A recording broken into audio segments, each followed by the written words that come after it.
that. And so if I am so focused on staying on the line, I can't fulfill my assignment.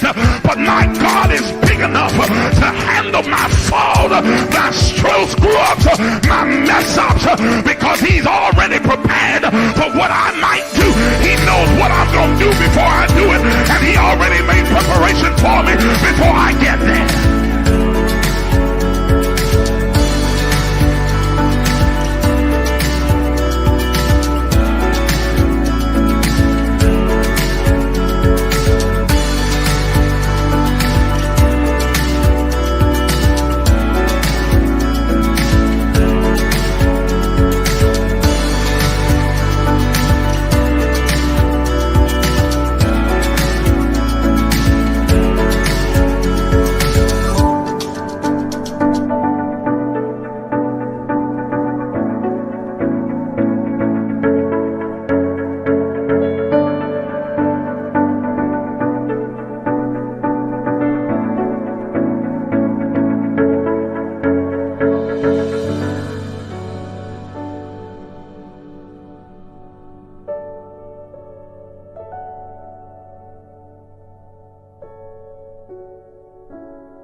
What follows darkness is light.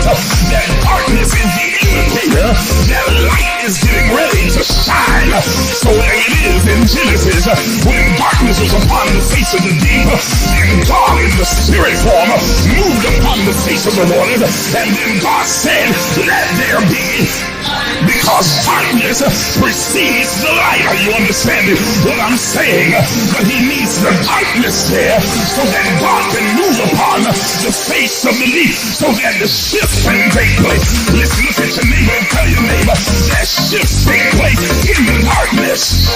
Oh God, y'all didn't hear what I just said. Everybody's not going to see the shift that's happening. They see the chaos, but they don't see the shift. They see all the craziness going on in your life, but they don't understand that underneath the darkness, God is moving in secret. He's moving in quiet. He's moving in the hidden places. He's moving in the cracks and the corners and the crevices. He's moving in places that you cannot see. And when the light comes, they're going to see a new order.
But untying.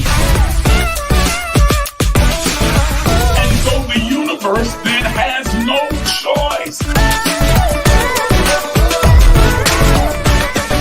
First attribute of the secret place. The secret place is a place of revelation.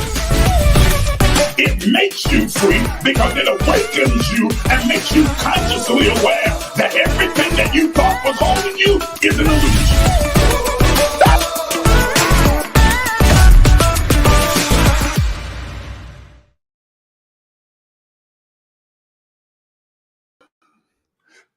Well, good evening, everybody. Welcome to the Emerge movement. I'm telling you, I'm just messing everything up tonight, coming on late and everything.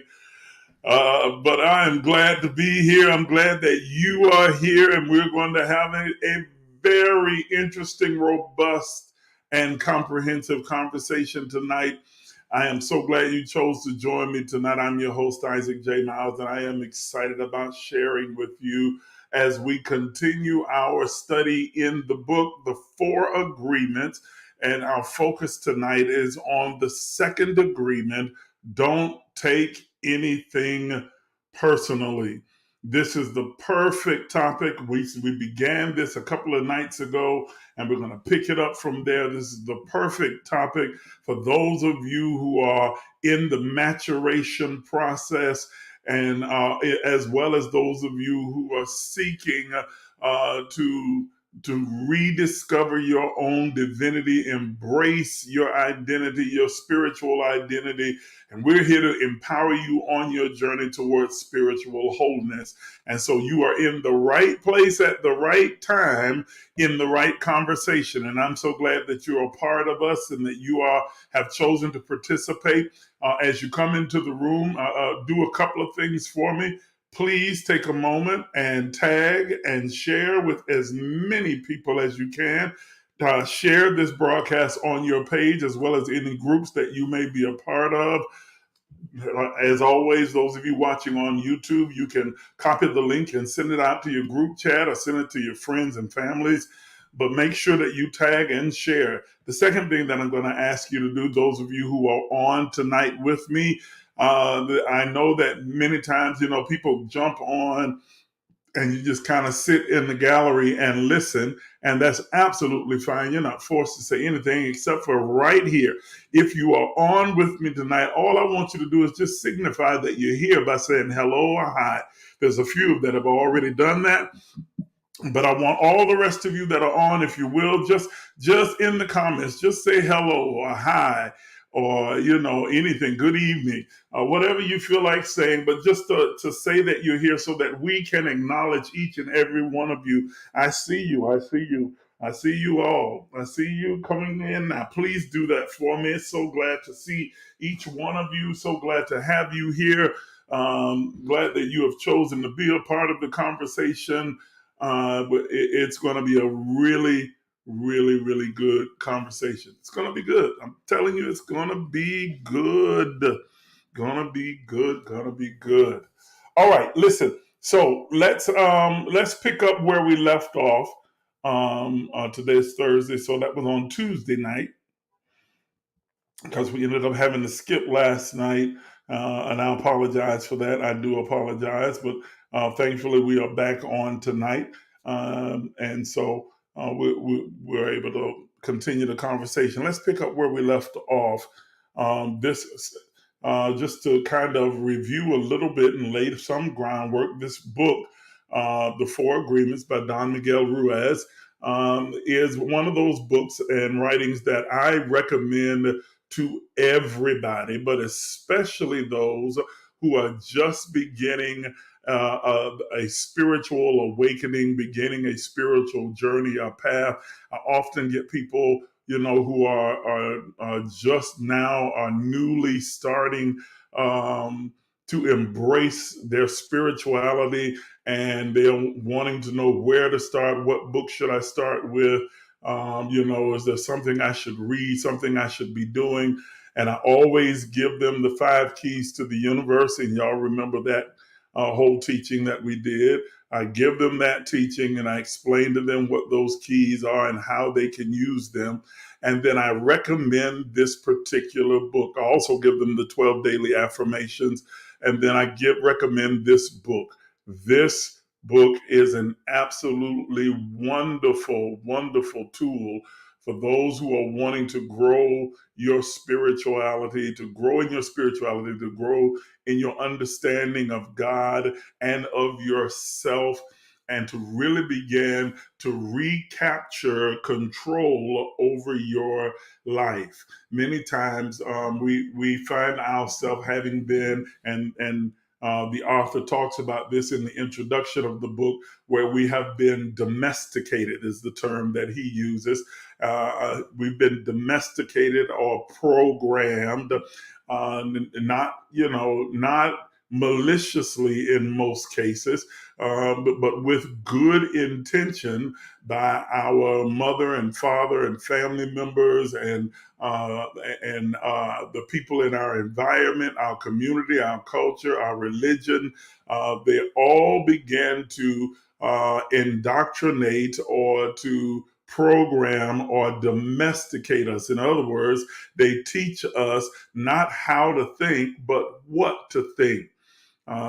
We saw in the introduction that he writes that you didn't even get to choose what your name was, or the day you were born, or what your faith would be, what you would believe, or or anything of those sorts. Those things were imposed upon you from the time of conception in utero to your birth, throughout your infancy, your childhood into your adulthood. From the moment that you were conceived, people and community and environment around you have been telling you who you are, have been giving you an identity, telling you what to think and who you're supposed to be and how you're supposed to act, what's good, what's bad, what's acceptable, what's not, what's right, what's wrong, what's holy, what's unholy, all of these values are not things that you arrived at on your own, but they were values that were handed down to you, that you inherited, that were imposed upon you, entrenched within your mind. You were domesticated, is the word he uses. It's a good term because it's almost in the same way that we domesticate an animal. We do the same thing with our children. We just don't think of it in that context, but we are basically training them how they should think, what to think, how to act, what to be. We even say things like, well, what are you going to be when you grow up? As though who they are at the moment is not enough. Who they are is not their true self or their true identity, or it's not acceptable. We say to them, you have to start looking forward to becoming something other than what you are, so that you can be an acceptable part of society. And again, these are not maliciously done. It's not done with bad intent. It's just the way that we've all been domesticated and trained and taught, and it's just been handed down from one generation to another, to another, to another, to another. There are beliefs that many of us have held our entire life that didn't originate with us, you didn't come up with that idea on your own. You are repeating what has been told to you by your mother, by your father, by your sisters and brothers and cousins and aunties, by the people in your neighborhood that you grew up with, the environment or the culture that you were a part of, by your preacher or the mother of your church or the people who were involved in your particular religious persuasion. You didn't investigate it. You didn't do any kind of critical thinking and come to a logical conclusion. You simply accepted what was being told to you because you had no reason in your conscious mind not to trust the people who were saying it to you. Never really even consciously aware that you were just accepting something that they themselves, in most cases, did not know to be true, but they themselves received from those who raised them them, and so on and so on and so on. And so particular ideas and beliefs and values have been handed down from one generation to another, and none of those things would have any effect on any of us except we came into agreement with those things. We accepted them as our truth. We embraced them as true in our life. And so whatever we receive, believe to be our truth, then shapes our reality. It shapes the reality of our lived experience. And so we are living within the matrix of our own reality, created by our own belief system that we have accepted from the values, beliefs, ideas, and concepts handed down to us from one generation to the next. Very little of what we say that we believe have we actually arrived to that belief on our own. Most of what we say that we believe, we arrived at our belief of that based upon what we were told. Right down to something as simple as what your name is. I have, I have met people who've had that experience, and I even just read an article earlier today about a young lady who had been taken at birth out of the hospital by another woman who was a nurse there posing as her mother. She took the child and moved to another state and raised her. And they didn't find out until 23 years later that this young lady her name was not what she thought her name was. And the woman who raised her was not her mother. Yet, when the woman was caught, arrested, and brought up for trial, the young girl says, I know the circumstances, I know what the truth is, but my truth is this is the woman who raised me, who loved me unconditionally, who treated me well, who provided me food and shelter and took care of me, and so she is my mother. Now it is not legally, factually, biologically true, but it is her truth. And she still goes by the name that her captor gave to her. Even though she is fully aware now of what her real legal name is, in her mind, she will always be the person that her captor told her that she was. She accepted it as her truth. All her legal documents have that name on it. Her high school diploma has that name on it. Everything around her points to that being the truth, even though it is not a legal, actual fact. Are you understanding what I'm saying? But because she had been domesticated or trained or programmed to think and believe that these things were true, that belief set up a system within her that now she is entrenched to, and even when confronted with irrefutable proof, she cannot let go of what she has always believed. And how many of you, Lord have mercy, have been told and taught things about yourself, about God, about spirituality, about heaven, hell, the devil, and other things of this sort, that you've been told these things all of your life. You didn't arrive at this information on your own. It was handed down to you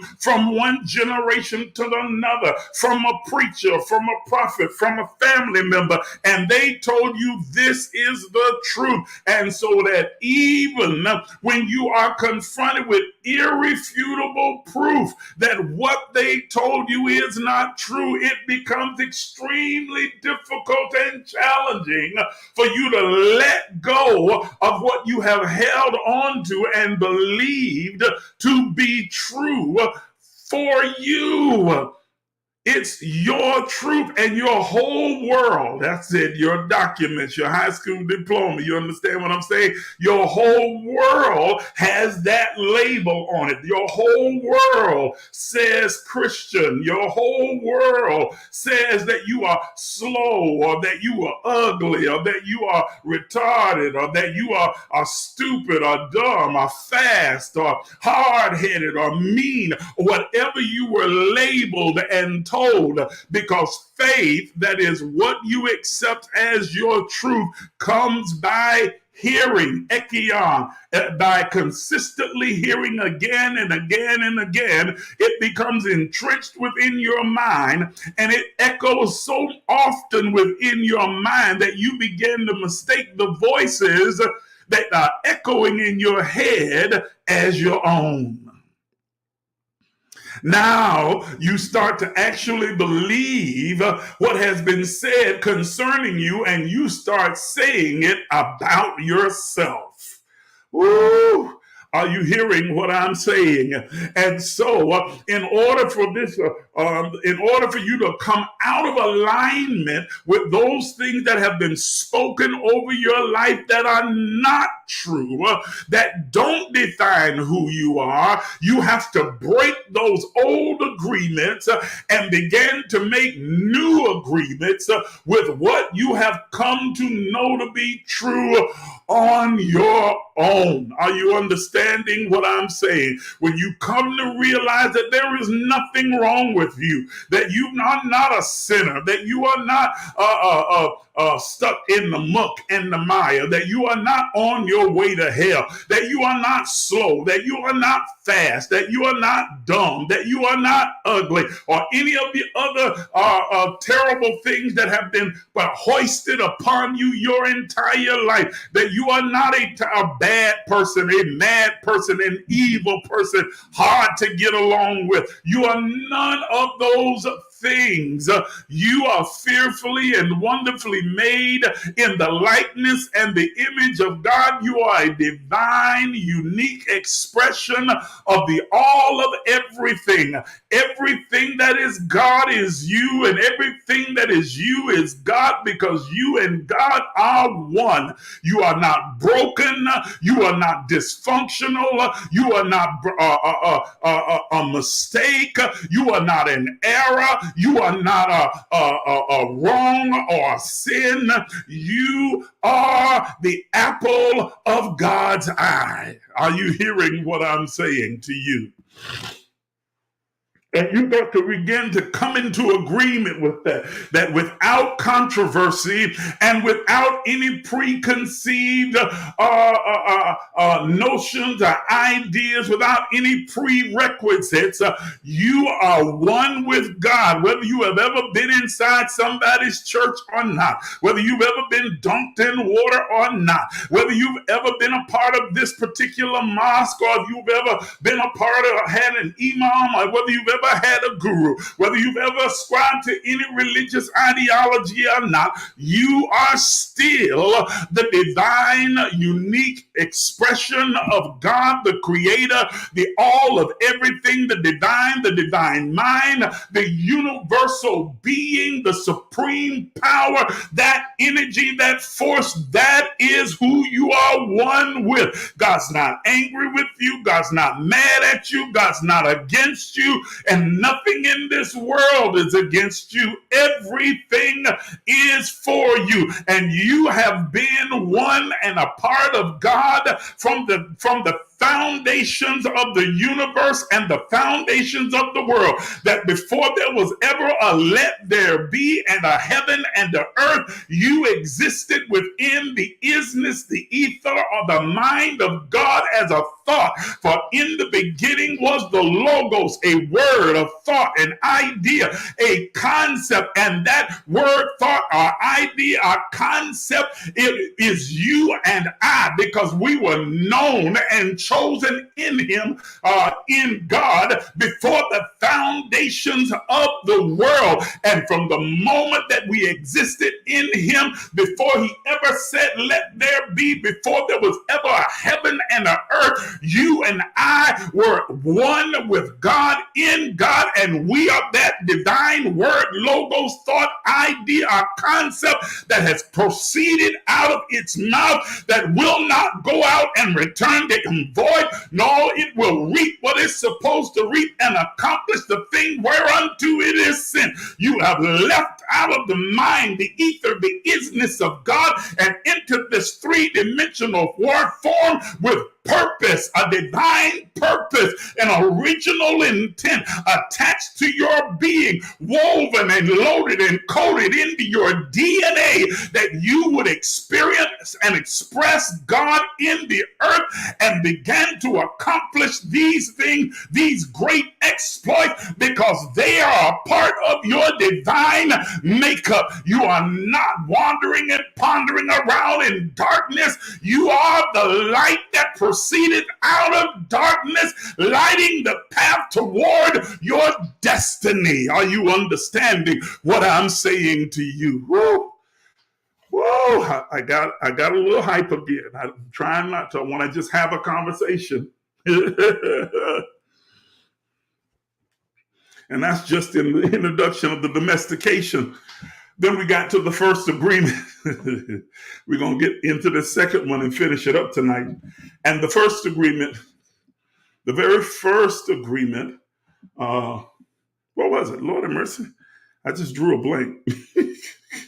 Be impeccable with your word. That's what it was.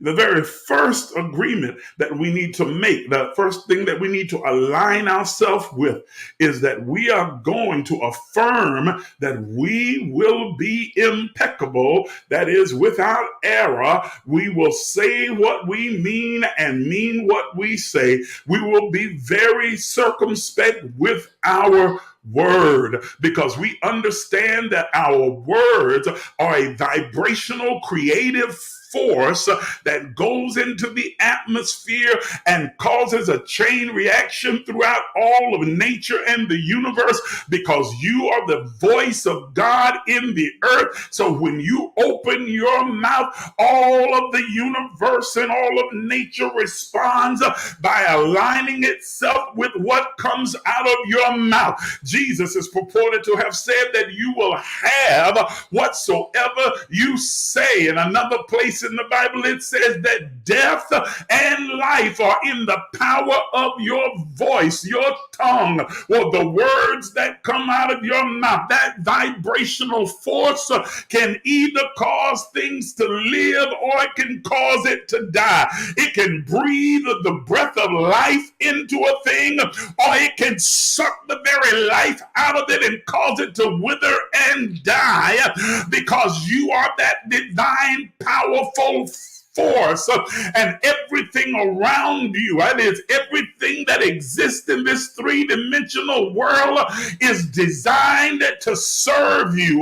It is as though it is a genie in a bottle saying, your wish is my command. So if you speak it, if you declare it, if you continuously release it into the atmosphere, the atmosphere responds by bringing it into manifestation, because your outer world of form and an experience is a divine reflection of your inner world of thoughts and feelings. Are you understanding what I'm saying? It is a response to who you are. So the first agreement, the first thing that we do to align ourselves correctly with our own divine divinity is to learn to be impeccable, that is, to be thoughtful, calculating, circumspect with our word, because we understand the power that is behind our word, the power that we release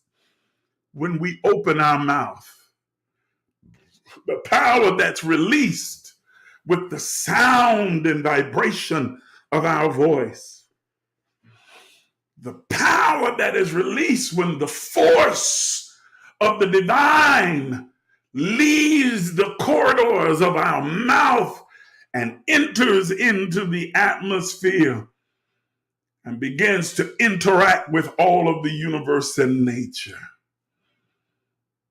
Your words are powerful.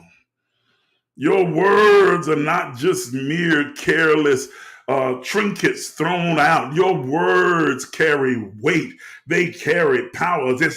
By your words you are justified, and by your word you are condemned. In other words, you live with the manifestation of that which you speak into existence within your own life. You call it forth. You summon it by sending forth the vibrational force of your word.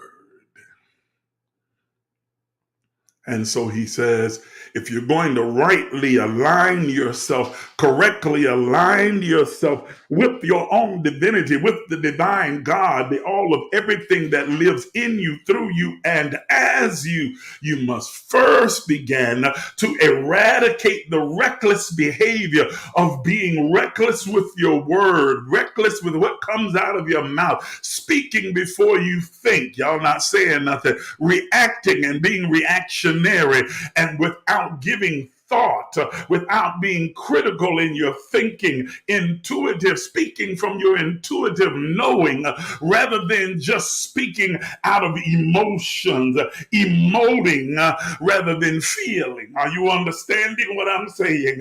That you've got to be careful and begin to divorce yourself from that learned behavior of just emoting rather than actually intuitively knowing, feeling, and sensing, and then speaking in alignment with that which you know to be true.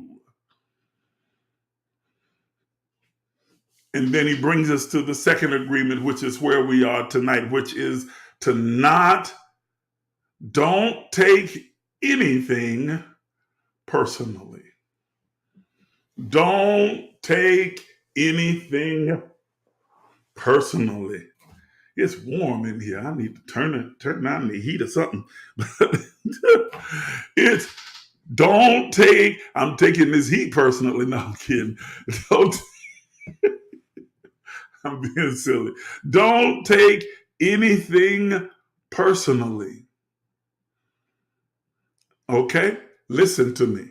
And we talked about this Tuesday night. I'm going to pick up from there and move forward for these next 30 minutes.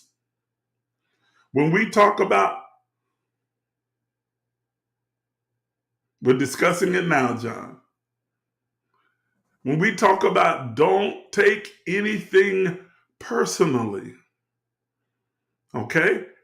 As we discussed on Tuesday night, when you begin to take things personally, you are essentially internalizing exterior stimuli, information that is being hurled toward you, and thereby giving up your own authenticity because you have decided to take the actions, the words, the deeds of another personally, internalizing them, making them your own. Don't take anything personally. Let me read a passage real quickly.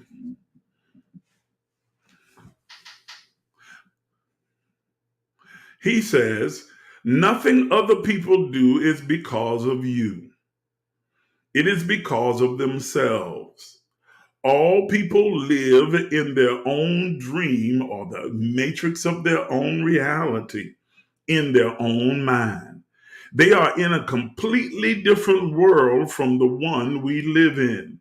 When we take something personally, we make the assumption that they know what's in our world, and we try to impose our world on their world and their world onto ours. It's like when a person says, well, you're ugly.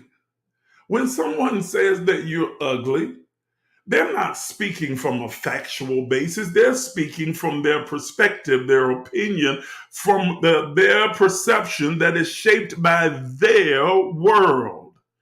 It's really not about you, it's about themselves. They are speaking from their world and something that whatever it is that's going on within them that causes them to see and perceive another in that manner, some twisted form. But it has nothing to do with you, and it has no effect on you unless you take it personally. When you take it personally, you internalize it. You open up the door to the possibility that their opinion may be correct. And that doesn't say anything about them now. Now it says something about you. That maybe there is some place within you that you think you are ugly, unattractive, that there is some entrenched idea, some domestication that took place in your life that has now caused you to question your own beauty. And so when someone says that, it triggers that within you when you take it personally and you internalize it. And now you begin to question your own beauty. They have planted the seeds of causation. They have cast a spell, a conjuring through their words, but it can only latch on if there is something for it to latch on to. There's a text in the Bible where Jesus is purported to have made this statement. He says that the prince of this world cometh.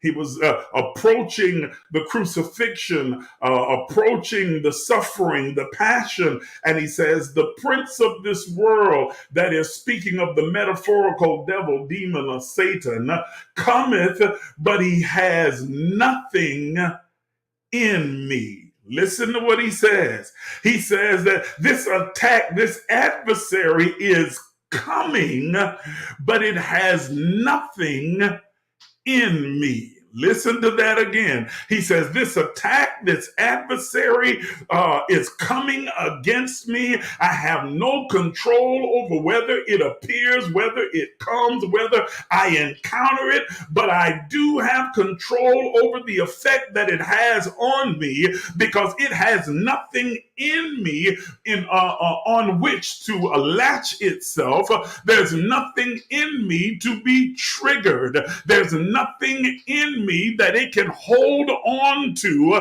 and cause me to embrace or take personally what it might bring into my sphere of existence. In another place, I think it's Matthew 18, he says that in this world it is impossible except that offenses will come. What he is saying is that it is impossible to exist in this three-dimensional world and go through and matriculate throughout this lived experience without encountering offenses. Inevitably, you are going to encounter people who are going to be offensive, who will say things that are offensive, do things that are offensive. They will act or behave in manners that are offensive, but because the offense comes doesn't mean you have to be offended. Lord, let me say it again. I said, just because the offense comes does not mean that you have to be offended.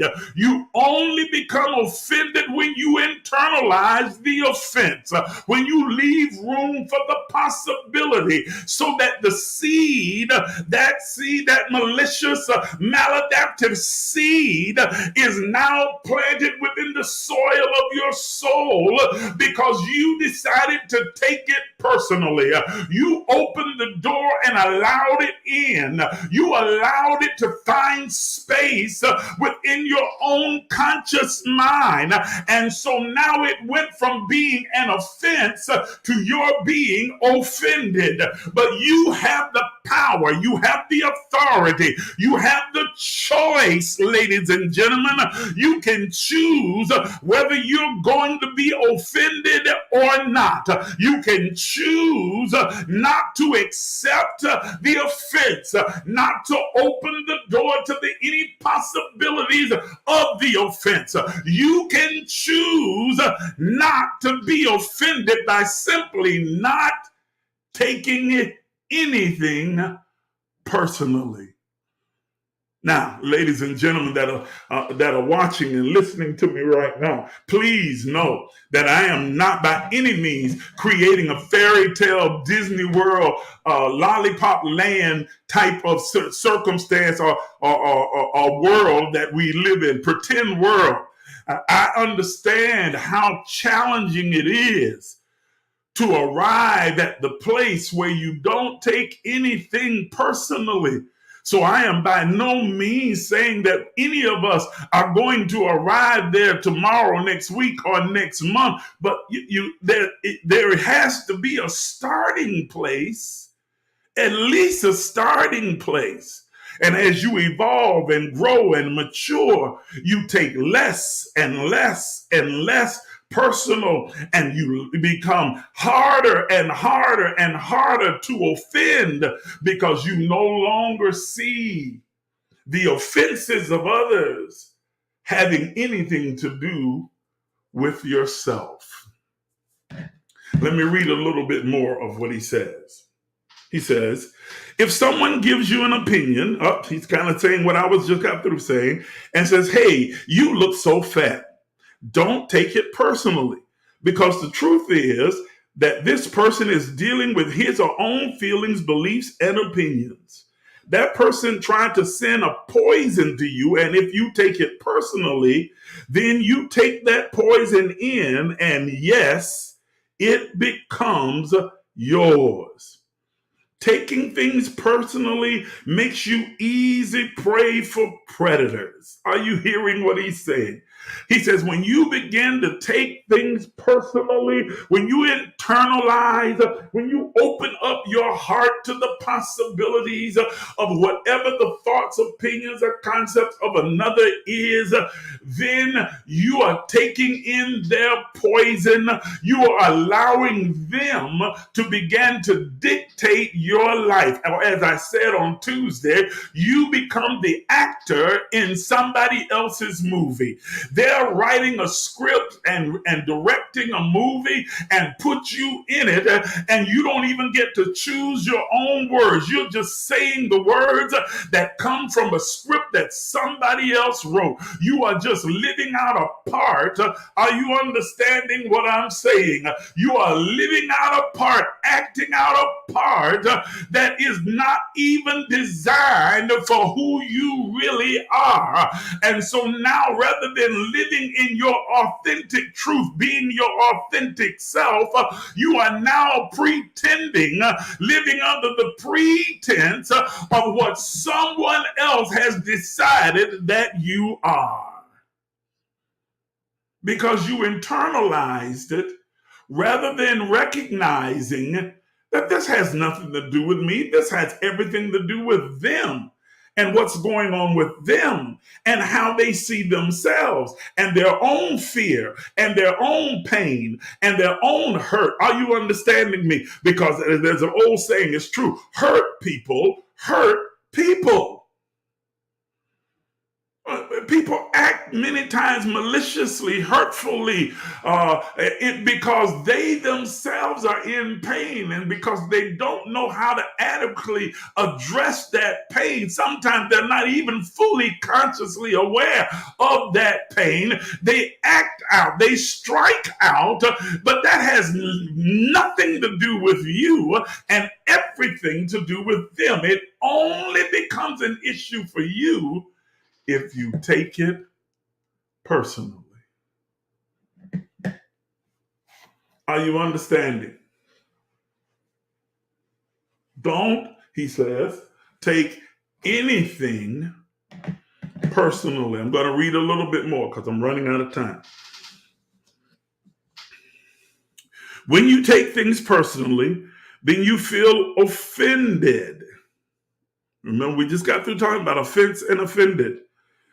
And your reaction is to defend your belief and to create, and this creates a conflict. You make something big out of something so little because you have a need to be right and make everybody else wrong. You also try hard to be right by giving them your own opinion, your own thought to contradict and counteract their thought.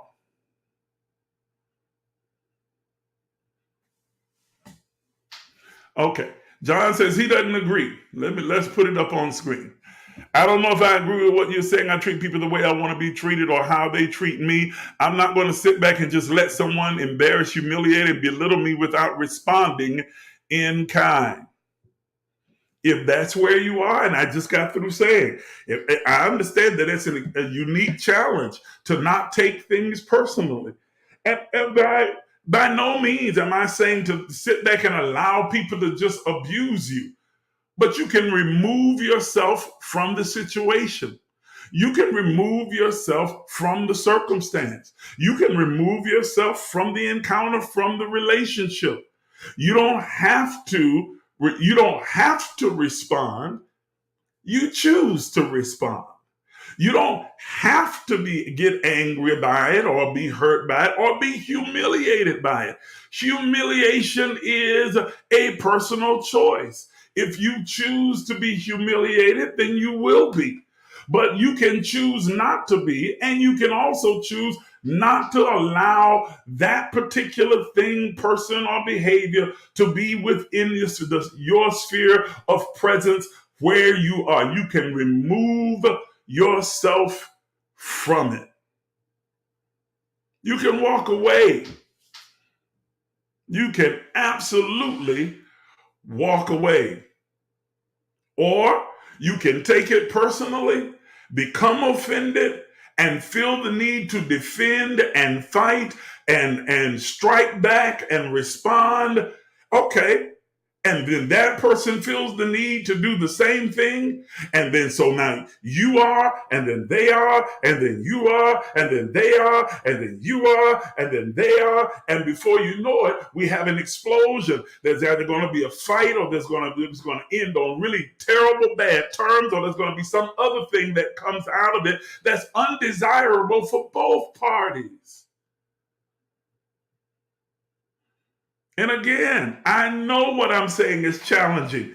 I know, and Jesus is purported to have said in the Sermon on the Mount that when someone strikes you on one cheek, turn to them the other one. He's ultimately saying that even though they have damaged you on one side, put yourself in the position where that if they wanted to, they could hit you on the other one. They could hurt you again because you don't take it personally. You release, you forgive, you recognize that this is about them and not about me, and I refuse to allow the misbehavior of another to dictate what my behavior is going to be.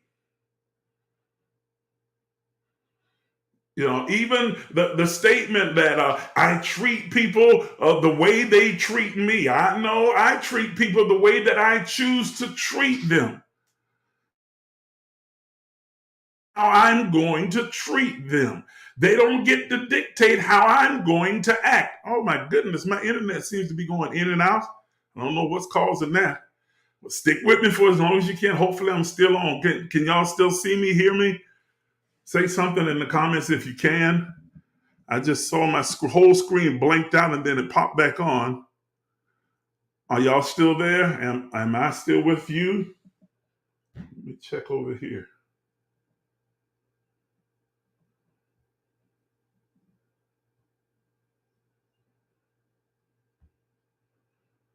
Okay. Yeah, looks like I'm still on.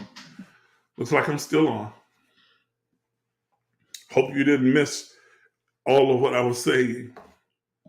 Okay? Okay. Good. Thank you.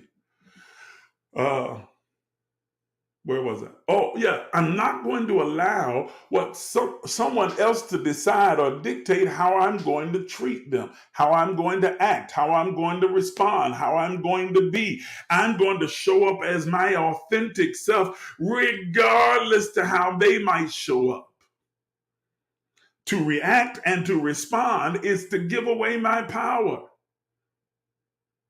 To not turn the other cheek, but to do rail for rail and to be ready to fight fire with fire is to allow them to dictate and control the circumstance, and they are dictating my actions. They're now dictating my actions. They're now controlling my responses, my words, my behavior. And so I'm not showing up as my authentic self. I'm showing up as an actor in their movie. I'm playing a role in their movie. And again, I'll say it again. I know this is challenging. I'd never said that this was an easy fix, something that, you snap your finger, it's done. No, this is not for the faint at heart. It's not easy. It's not for the immature. And I believe that it is an ongoing process throughout our lived experience that we are constantly maturing and growing and evolving where this is concerned, because we are taught from our conception right on up through our adulthood that we're supposed to react, respond, defend ourselves, to be defensive, reactionary. Don't you take no junk. Don't you put up with no foolishness. Don't you let nobody talk to you like that. That's what we were taught. And so, yeah, it's very hard to disconnect, to uncouple those things and begin to now live authentically within your own truth and allow space for people's anger and their behavior, because they're dealing with their own pain and their own process. And I simply remove myself so I am unaffected by it.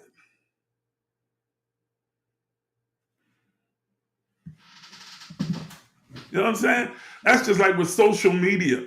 I tell people all the time, before I get on social media and allow, different people, they get really, when they disagree with you, they can get really ugly and nasty and say all kinds of, crazy things and come out of left field. Before I go back and forth with that, look, they have an unfriend button and a delete button. I know how to delete, unfriend, and block, and keep right on moving.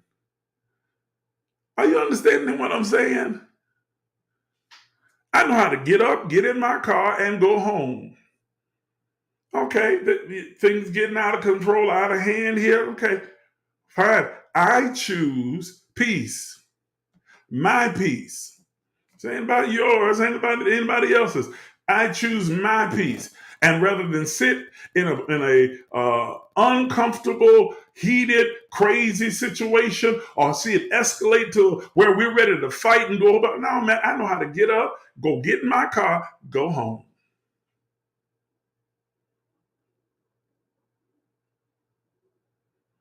You understand what I'm saying? Diana says, I notice when I don't respond to others' craziness, the next time they approach me, they hesitate before they speak, because I will walk off and leave them talking to themselves. Exactly. people want to know. Exactly, though. Exactly.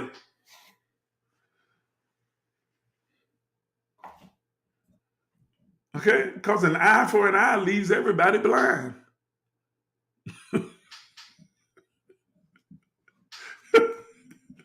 It's true. An eye for an eye leaves everybody blind. There's some things I refuse to be. Exactly. Yes, I choose peace. Me too. I choose my own peace. I choose my peace. And by no means am I trying to come across to any of you as though I have arrived, because there are I still have some things that can trigger me. There's sometimes that I am just I'm not in the mood, man. And I allow myself to take things personally that I shouldn't take personally. And I respond and I react and I become an actor in somebody else's movie. Absolutely do. Guilty. Guilty as charged. Guilty as charged. So I'm by no means saying that I have arrived or that this is an easy process, but it is a necessary process if we're going to continue our spiritual growth and maturity, to make that agreement with ourselves that I am not going to allow someone else to dictate my behavior, my thoughts, my feelings. I am not going to be a reactor or responder. I am going to live in my own authentic truth. I am going to live I choose my peace. Peace in my mind, purity in my heart. I'm not going to allow bitter roots of judgment to get in my heart and spring up and defile everything. Nope.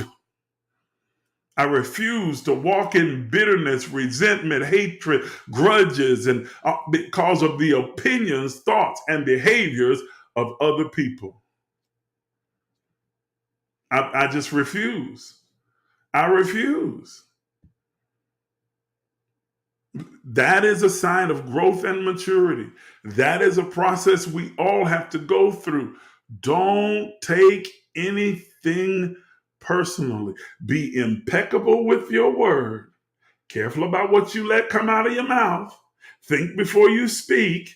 Say what you mean what you say. And then don't take anything personally. Don't allow yourself to become offended when the offenses come. And they're coming. It is impossible except that offenses will come. They are coming. Every day they are coming.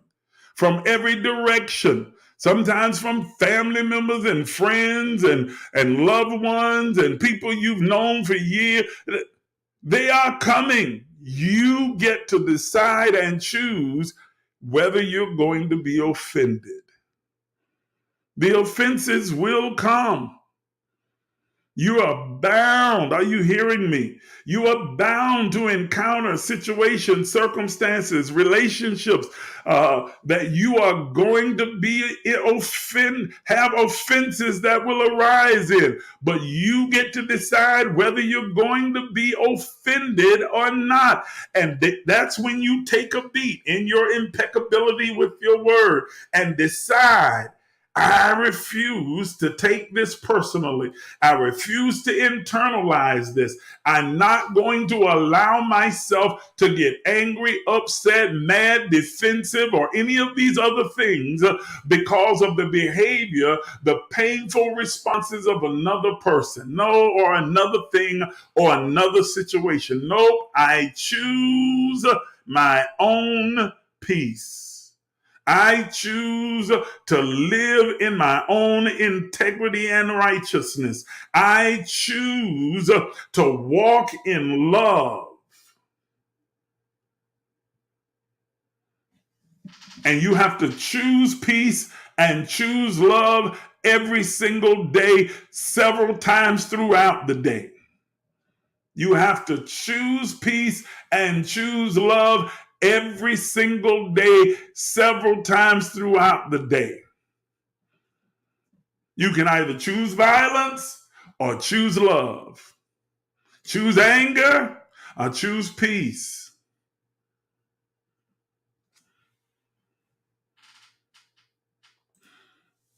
If it says, I think that's where the problem lies. It doesn't bother a person if it's a stranger. Oh, I'm sorry. But when it's family, it's all, it's an all-out war. Yeah. Because it's hard not to take personally those things that come from family.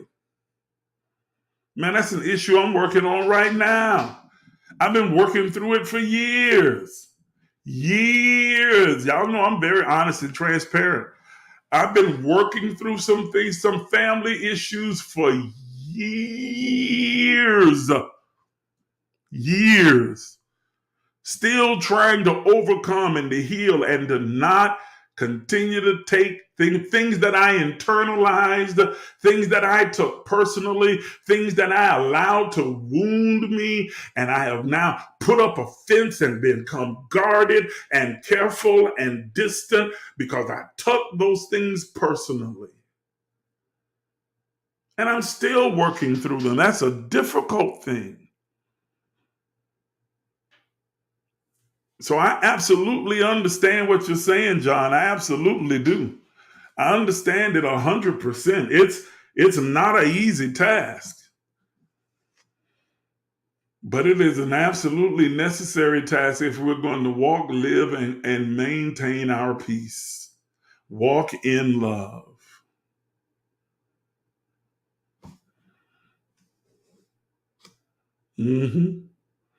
And I'm over time. I gotta quit.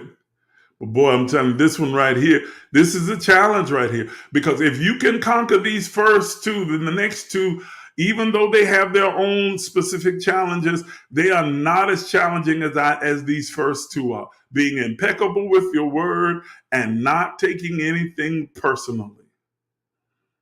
The next two are not as challenging. I guarantee you they're not. We're going to get to those. But I'm telling you, these first two are the ones. If you can learn to be impeccable with your word and to not take anything personally, you have got most of the battle won. And it's not a 1 day, 1 week, 1 moment arrival. It's not an event. It's a journey. It's a process. It is, I believe, and I could be wrong about that, but I believe it is a lifelong journey. I haven't encountered a person yet who has arrived at the place where they don't take anything personally at all. They've divorced themselves from everything. I haven't met anybody like that. Now, I'm not saying they don't exist. They probably do somewhere.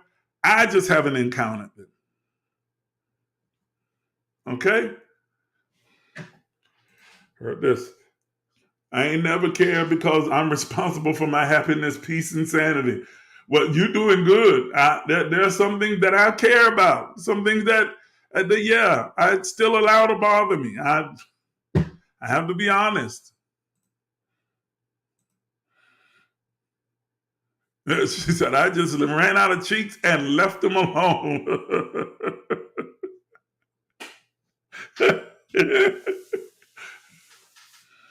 I've grown past some things and I refuse to go back. That's good. Yes, me too.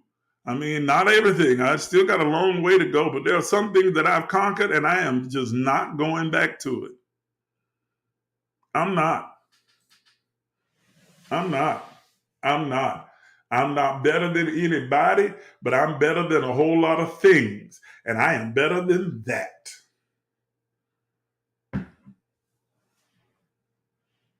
Okay? Oh, even Diana said you the baby, that's why. I'm gonna let y'all have that. That's family. I'm gonna let y'all have that. Y'all can duke it out on the phone. Oh my goodness. Listen, I hope that you were. Oh, you talking about Beverly? Oh, okay. Well, still, I'm gonna let y'all have that. Y'all can fight it out. I'm not. I'm staying out of that one. But listen, I'm so glad you guys joined me tonight. Thank you for tuning in. Thank you for being a part of this conversation. We'll come back on tomorrow night and we will get to the third agreement. We're going to make our way through all four of these before it's over. We're going to get to the third agreement on tomorrow night at 7:30. Meet me back here for another good, intense, conscious conversation. It will be a fantastic time together. Thank you for tuning in and for being supportive of the work that we are doing here. If you'd like to be a giver, if you want to be a giver, you want to give and support the work, then you can do so by using the means that you see on your screen right now. You can either use the Cashapp or you can use Zelle, whichever means is convenient for you. And whatever amount that you decide to give, whatever you feel the unction or you feel led to give or to sow, then please do so. We will accept it and be very grateful and thankful for your generosity. We absolutely appreciate your gifts. And those of you who are partners with the Emerge movement, you know we ask you to tithe.